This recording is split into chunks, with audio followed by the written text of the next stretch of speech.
Wait outside. Real emergencies come first. The words landed harder than the automatic doors sliding open behind her. At exactly 8:12 a.m. on a gray Tuesday morning in Baltimore, the emergency room waiting area of St. Gabriel Medical Center seemed to freeze for half a second. Conversations softened. Heads turned. A television mounted above the reception desk continued reporting the weather, but nobody was listening anymore. Before we continue, where are you watching from? Drop your city or country in the comments below. And if you believe in dignity and justice, hit like and subscribe. These stories spark change, and we're glad you're here. Now, back to Naomi. Dr. Naomi Carter stood beside a wheelchair, one hand resting lightly on its handle. She was 46 years old, dressed in dark jeans, running shoes, and a navy zip-up jacket that looked more practical than expensive. There were no designer labels, no security team, no assistant trailing behind her. Nothing about her appearance suggested power. Nothing suggested that she was responsible for decisions affecting thousands of healthcare workers across multiple states. Right now, she looked like a concerned daughter trying to help an elderly woman get medical attention. The woman in the wheelchair, 73-year-old Evelyn Brooks, pressed a hand against her chest and breathed slowly through obvious discomfort. Naomi had met her only 20 minutes earlier in a grocery store parking lot when she noticed something was wrong. Evelyn had been pale, disoriented, and struggling to stay steady on her feet. Naomi did what she believed any decent person would do. She helped her into her SUV and drove straight to the nearest emergency room. But instead of urgency, they found skepticism. Behind the intake counter stood Linda Whitmore, the charge nurse overseeing admissions that morning. Her blonde hair was pulled into a tight bun. Her badge reflected the fluorescent lights overhead. She glanced at Naomi, then at Evelyn, then back at Naomi again. The look lingered just a second too long. We're busy, Linda said flatly. You'll need to wait outside until we call you. Naomi remained calm. She's having chest discomfort and dizziness. Someone should evaluate her. Linda tapped a clipboard against the counter. And everyone else here thinks their situation is urgent too. The waiting room wasn't silent anymore. It was charged. A father holding a toddler looked up from his phone. An elderly veteran folded his newspaper. A young woman near the vending machines exchanged a glance with the man beside her. Naomi noticed all of it, but her attention never left Evelyn. Can someone at least check her vitals? She asked. Linda sighed dramatically. Ma'am, if she can sit there, she can wait.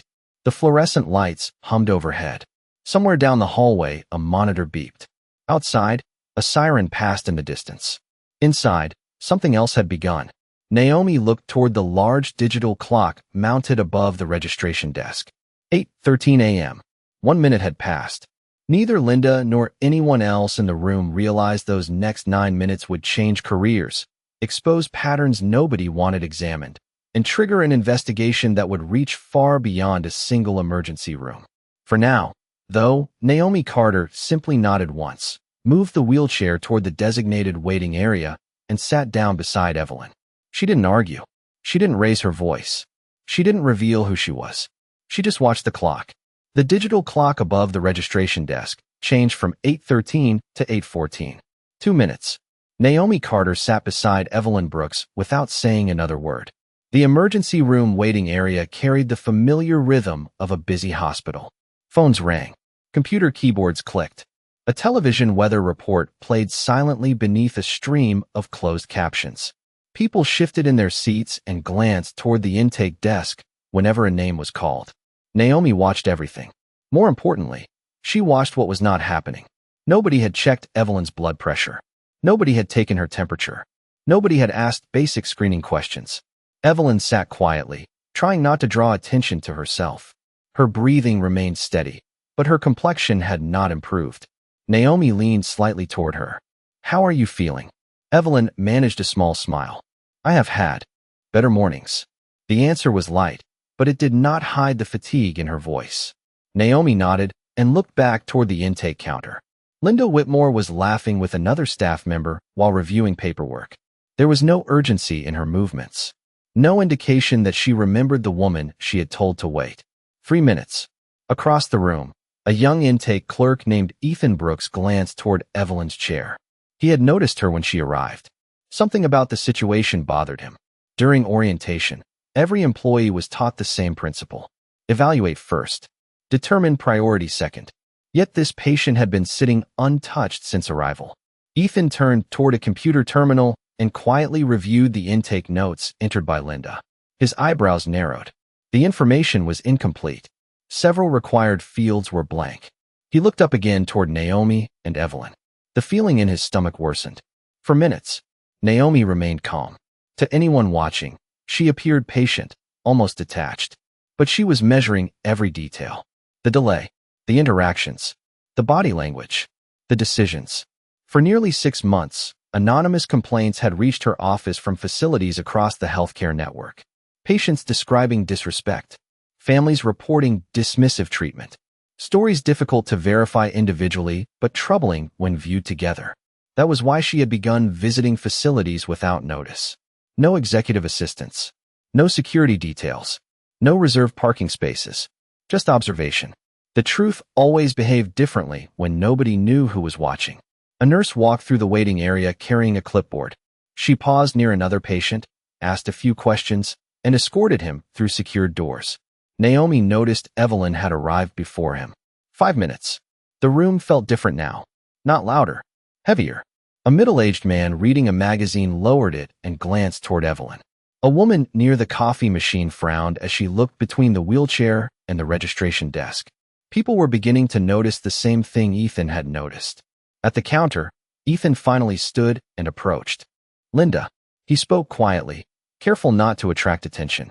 Linda listened for only a moment before dismissing him with a wave of her hand. Ethan tried again. Linda's expression hardened. Whatever she said next ended the conversation immediately. Ethan returned to his station, looking frustrated. Naomi saw everything. She said nothing. 6 minutes. Outside, rain tapped softly against the large glass entrance doors. Inside, the clock continued moving forward 1 minute at a time. Naomi folded her hands together and looked up at the numbers above the desk. The countdown was continuing exactly as expected. The digital clock changed to 8:19 a.m. 7 minutes. Naomi Carter remained seated beside Evelyn Brooks, her posture relaxed, her attention sharp. The waiting room had developed a quiet tension that nobody could quite explain. People continued checking their phones, sipping coffee, and watching the television, yet their eyes kept drifting back toward the elderly woman in the wheelchair who still had not been evaluated. Evelyn shifted slightly and pressed her fingers together. "I do not want to cause trouble," she said softly. Naomi offered a reassuring smile. "You are not causing trouble. You asked for help." Evelyn nodded, but the uncertainty remained in her eyes. Across the room, Ethan Brooks looked toward them again. The more he reviewed the intake record, the worse it looked. Symptoms that should have triggered an immediate screening had been entered as routine discomfort. Important notes were missing. He glanced toward Linda Whitmore, hoping she would correct the situation herself. Instead, she appeared irritated that anyone had questioned her judgment. The fluorescent lights reflected off the polished floor as Linda walked around the counter and headed toward Naomi. Her expression was controlled, but her voice carried enough volume for nearby patients to hear. "Ma'am, I already explained the process. You need to stop hovering and let staff do their jobs." Naomi looked up calmly. "I am sitting in a chair." A few people nearby exchanged glances. Linda folded her arms. "Then keep waiting. We will call her when we get to her." The words hung in the air. Not cruel. Enough to trigger a complaint. Not kind enough to inspire confidence. Just dismissive. That was what made them powerful. A security officer standing near the entrance noticed the exchange and slowly walked closer. His name tag read Mark Reynolds. He was not aggressive. He simply positioned himself where he could observe. Naomi noticed immediately. Linda noticed too. That seemed to give her confidence. "If there is a problem," Linda said, glancing toward Mark, "we can arrange for family members to wait outside." Family members. Naomi almost smiled at the assumption. Nobody had asked who Evelyn was. Nobody had asked how they knew each other. Conclusions had already been drawn. The room felt smaller now. The rain outside continued tapping against the glass doors. A young mother holding a child frowned as she listened. An older gentleman folded his magazine completely and set it aside. The audience was growing. Ethan finally stood again. This time he approached Mark instead of Linda. Their conversation lasted only seconds, but Mark's expression changed noticeably. He looked toward Evelyn, then toward Naomi, then back toward Ethan. Something was beginning to bother him too. 8 minutes. The atmosphere shifted again when another patient who had arrived well after Evelyn was escorted through the secured doors for evaluation. Naomi watched the man disappear down the hallway. She did not complain. She did not protest. She simply observed. The truth revealed itself when people believed nobody important was watching. Linda returned behind the counter and shook her head as though the matter had been settled. But at that exact moment, Ethan's computer screen refreshed with information he had not expected to see. His eyes widened. He leaned closer. Then he looked directly toward Naomi Carter. For the first time that morning, someone inside St. Gabriel Medical Center realized this situation was far bigger than a delayed patient in a crowded emergency room. The clock above the registration desk rolled to 8:20 a.m. Ethan Brooks stared at the screen in front of him, reading the information twice to make sure he had not misunderstood it. The system had refreshed automatically. After a network synchronization, most employees would have ignored the update. Ethan did not. A small notation attached to Naomi Carter's visitor profile had appeared for less than 3 seconds before disappearing behind another window. But he had seen it. Executive Oversight Access. His pulse quickened. That designation was not given to patients. It was not given to donors. It was not given to local board members. Very few people in the entire healthcare network carried that level of clearance. Ethan looked across the waiting room. Naomi sat exactly where she had been before, calm and composed beside Evelyn Brooks. Nothing about her behavior suggested panic, frustration, or impatience. If anything, she seemed to be studying the room. Ethan remembered every complaint he had heard from staff during orientation training. Patients who felt ignored. Families who believed they had been treated differently. Stories that were always explained away as misunderstandings. For the first time, he wondered if some of those stories had been true. He stood and quietly approached Linda Whitmore again. "I think we need to review this case," he said carefully. Linda barely looked up from her paperwork. "We already reviewed it." Ethan lowered his voice. "I do not think you understand." That finally got her attention. Linda looked at him with visible irritation. "Then explain it." Ethan hesitated. The waiting room was too public. Too many ears. "Privately," he said. Linda laughed once. Not because anything was funny.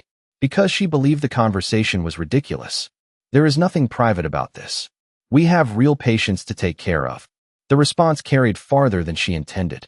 Several people looked up. Naomi remained silent. Mark Reynolds, the security officer, watched from his position near the entrance. He had spent years reading people. Most disruptive visitors grew louder when challenged. Naomi had done the opposite. The calmer she remained, the more uncomfortable everyone else seemed to become. Ethan stepped closer. "The intake notes are incomplete. The evaluation should have happened already." Linda's expression hardened immediately. "Are you questioning my judgment?" The question was sharp enough to end most conversations. Ethan swallowed but did not back down. "I am questioning the process." For a moment the room seemed to hold its breath. Linda glanced toward Naomi and then toward Evelyn. "The process is working exactly as intended." Nearby, a woman waiting for her appointment quietly shook her head. An older veteran who had been sitting near the television folded his arms and looked directly at the intake desk. The audience was no longer passive. People were paying attention now. Meanwhile, Evelyn shifted slightly in her wheelchair. Naomi leaned toward her. "Still with me?" Evelyn managed a tired smile. "Still here." Naomi nodded and gently squeezed her hand. Then she looked toward the digital clock again. 8 minutes. The number seemed to echo in her mind. 8 minutes since they had arrived. 8 minutes of observation. 8 minutes of choices. 8 minutes of people revealing exactly who they were when they believed nobody important was watching. And somewhere beyond the walls of the emergency department, a process had already begun moving quietly into place. The digital clock changed to 8:21 a.m. 9 minutes. The number settled over the room with a strange sense of finality. Naomi Carter looked at the display for a moment before turning her attention back to Evelyn Brooks. The older woman appeared more tired now, not dramatically worse, just exhausted by the simple act of waiting while feeling unwell.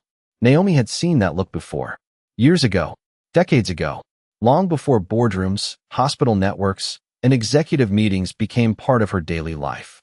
The memory arrived quietly. She was 19 years old again, standing beside her mother in another emergency department nearly 300 miles away.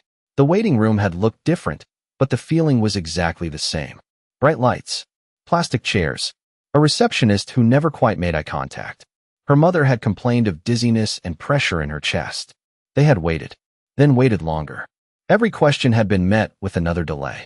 Every concern had been answered with a reminder to be patient. Naomi remembered watching other patients arrive and disappear behind treatment doors.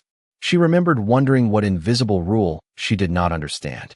Most of all, she remembered her mother's face. Not angry, not frightened, just tired. Tired of explaining, tired of proving, tired of being treated like her discomfort mattered less. The memory faded as quickly as it had appeared, but its weight remained. It was one of the reasons Naomi eventually devoted her career to healthcare. Not because she wanted to build hospitals, because she wanted people to feel seen inside them. Back in the present, the emergency room continued operating around her. Phones rang. Staff moved through hallways. Names were called. Yet the atmosphere had shifted. More people were watching now. The veteran near the television had stopped pretending to read. The young mother was openly observing the intake desk. Even Mark Reynolds seemed increasingly uncomfortable with what he had witnessed. At the counter, Linda Whitmore was still defending her decision. Ethan Brooks stood nearby, clearly frustrated. She should have been assessed already, Ethan said quietly. Linda shook her head. The decision has been made. Based on what? Ethan asked. The question lingered. Linda had no immediate answer. Instead, she glanced toward Naomi again. The look lasted only a second, but Ethan noticed it. So did Mark. Assumptions were revealing themselves now. The room no longer needed anyone to explain them. Evelyn adjusted her position slightly and took a slow breath. Naomi leaned closer. You are doing great, she said. Evelyn smiled faintly. You keep saying that. Because it is true. Across the waiting room, a physician stepped through a secured doorway and paused after noticing the tension. He looked toward Linda, then toward Ethan, then briefly toward Naomi. Something in the room felt off, even to people who had just arrived. That was the thing about unfairness. Once enough people noticed it, it became difficult to hide. Naomi sat back in her chair and reached into her jacket pocket. She pulled out her phone and unlocked the screen. No dramatic expression crossed her face. No speech. No warning.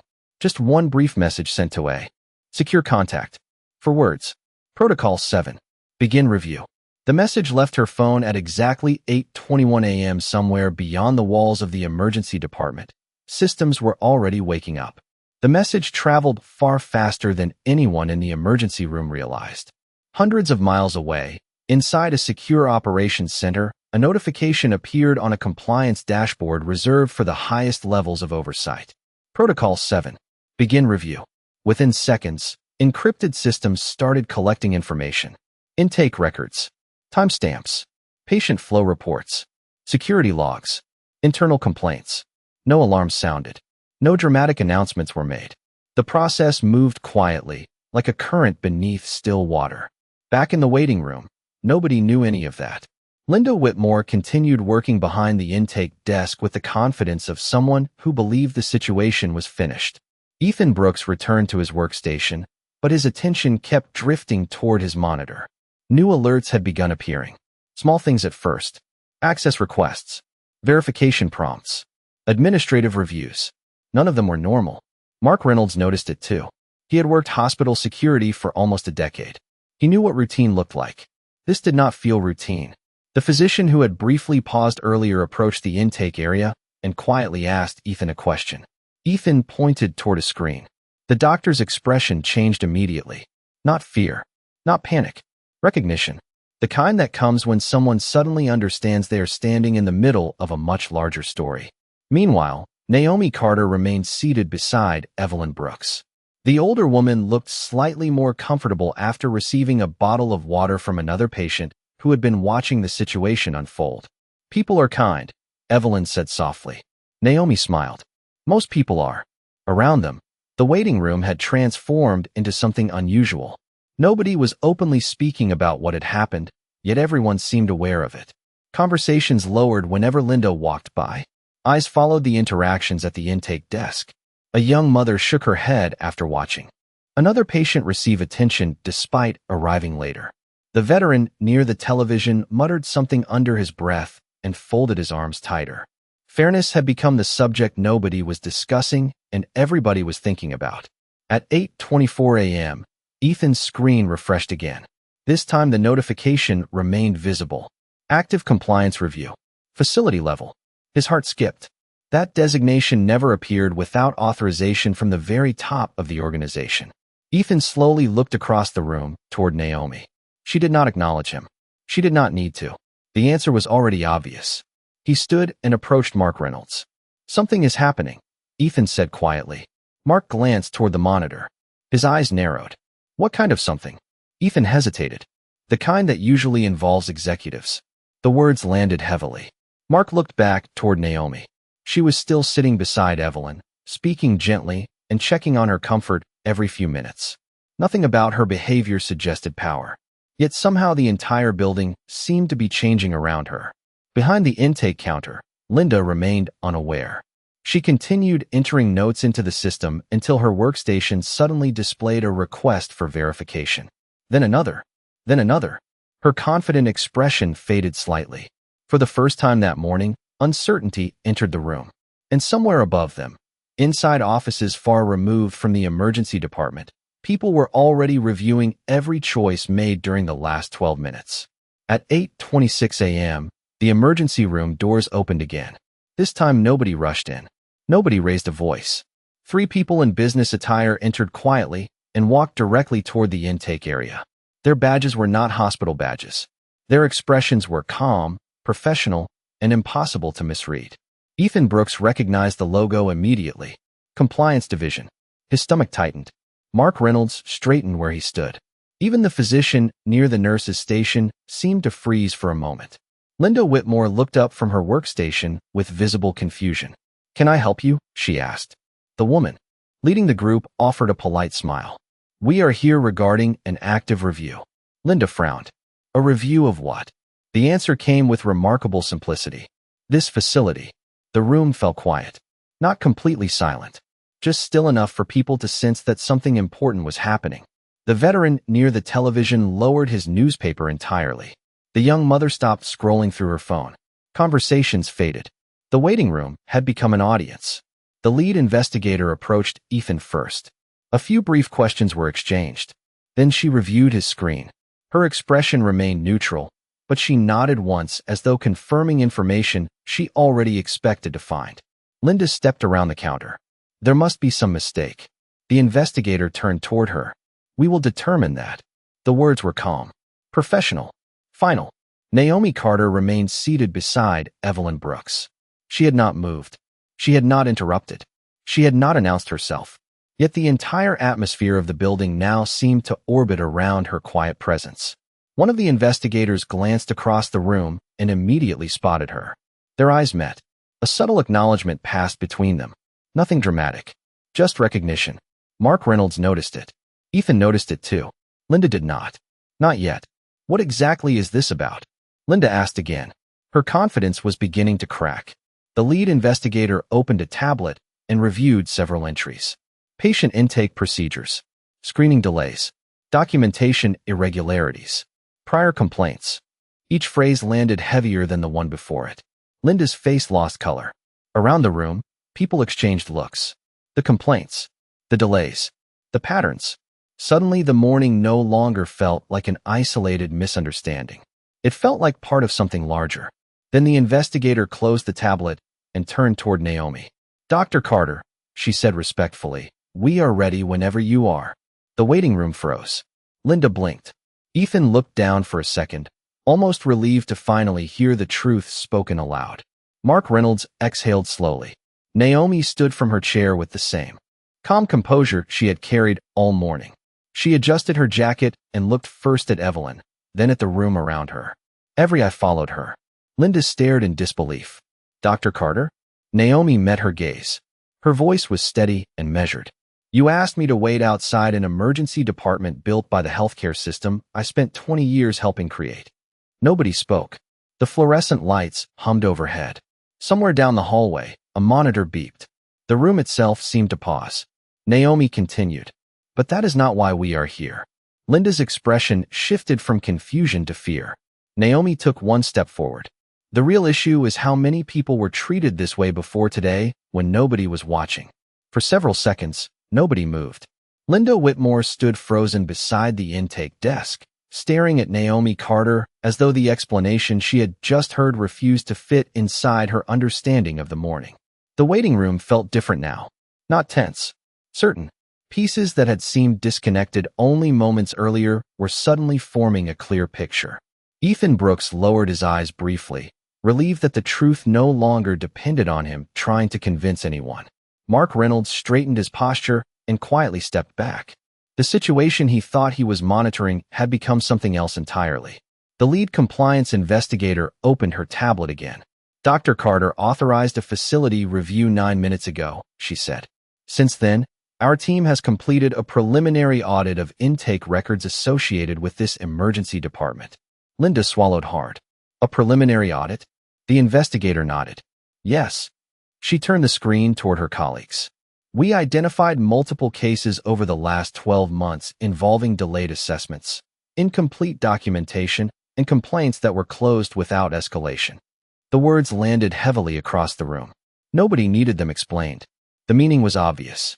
A physician standing nearby looked visibly concerned. Another nurse quietly stepped away from the desk and listened without interruption. The investigator continued. Several incidents involve patients reporting that their symptoms were minimized before evaluation. Others described being discouraged from asking additional questions. Some complaints were marked resolved despite lacking follow-up documentation. Linda's confidence collapsed a little more with every sentence. That does not prove anything, she said. Her voice sounded smaller now. The investigator remained calm. That is exactly why an investigation exists. To determine what happened. Naomi stood beside Evelyn's wheelchair and listened without satisfaction. There was no triumph in her expression. No victory. Only disappointment. She had seen this pattern before. Institutions rarely failed because of one dramatic decision. They failed because small decisions repeated often enough became culture. Around the waiting room, people exchanged looks of understanding. The veteran near the television nodded slowly. The young mother holding her child seemed unsurprised. Even patients who had arrived only minutes earlier sensed that they were witnessing something larger than a disagreement between staff and a visitor. The investigator reviewed another page. Effective immediately, intake procedures will be reviewed. Relevant records will be preserved. Administrative access logs have been secured. Interviews will begin today. Linda looked toward Naomi. You planned this. Naomi met her gaze. No, I observed it. The distinction hung in the air. She had not created the decisions made that morning. She had not instructed anyone to delay Evelyn's assessment. She had not entered incomplete information into a system. The choices belonged to the people who made them. Naomi simply happened to be there when those choices were revealed. Then a nurse approached Evelyn with a portable vital signs monitor. Finally, the evaluation that should have happened long ago was beginning. Naomi looked at the nurse and offered a small nod of thanks. Around them, the investigation continued. Not with shouting, not with drama, with records, questions, accountability, and facts. The kind of consequences that lasted far longer than a single uncomfortable morning. An hour later, the emergency room looked almost the same. The same. Fluorescent lights. The same chairs. The same television hanging from the wall. Yet everything had changed. Evelyn Brooks had finally been evaluated and was resting comfortably while receiving proper care. The immediate concern that brought her through those doors was being addressed. Around the department, compliance staff continued their work with quiet efficiency. Screens were reviewed. Reports were preserved. Interviews were scheduled. Nobody rushed. Nobody celebrated. Accountability did not need an audience. It only needed facts. Linda Whitmore sat in a private office speaking with investigators. Her authority over the intake desk had been suspended pending review. Other staff members moved carefully through their responsibilities, aware that every process would now be examined. Ethan Brooks returned to his workstation with a different expression than he had worn that morning. The uncertainty was gone. In its place was something stronger. Confidence. He had trusted what he saw even when it was uncomfortable. Mark Reynolds stood near the entrance and watched patients come and go. The waiting room felt lighter now. Not because the investigation existed, but because people could sense that someone had finally listened. Naomi Carter stood near a large window overlooking the parking lot. Rain clouds were beginning to break apart, allowing thin rays of sunlight to reach the pavement below. The city beyond the glass continued moving as it always had. Cars passed. People hurried to work. Life continued. One of the compliance investigators approached her. "The review will expand beyond this facility," she said. "Several patterns require deeper examination." Naomi nodded. That was exactly what she hoped to hear. Real change never came from focusing on one person. It came from understanding the system that allowed the problem to repeat. Nearby, the veteran who had spent most of the morning watching quietly approached her. "Thank you," he said. Naomi looked surprised. "For what?" The older man smiled. "For staying." The answer lingered in the air. Not for revealing who she was. Not for triggering an investigation. Not for proving a point. For staying. For refusing to walk away when it would have been easier. Naomi looked across the waiting room one final time. Patients sat where patients always sat. Families waited where families always waited. Some looked worried. Others looked tired. All of them deserved the same thing. To be treated with dignity before anyone knew their title, their income, their background, or their story.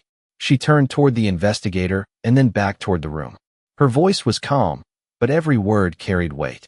The most dangerous delay in healthcare is not traffic, paperwork, or crowded hallways. It is the moment someone decides a person matters less. Nobody responded immediately.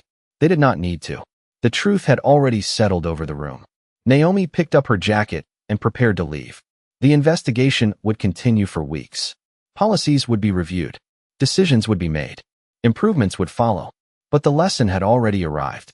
Respect was not a reward people earned after proving themselves. It was the standard they deserved from the beginning. And as Naomi Carter walked toward the exit, the emergency room behind her felt less like a building and more like a promise finally being taken seriously.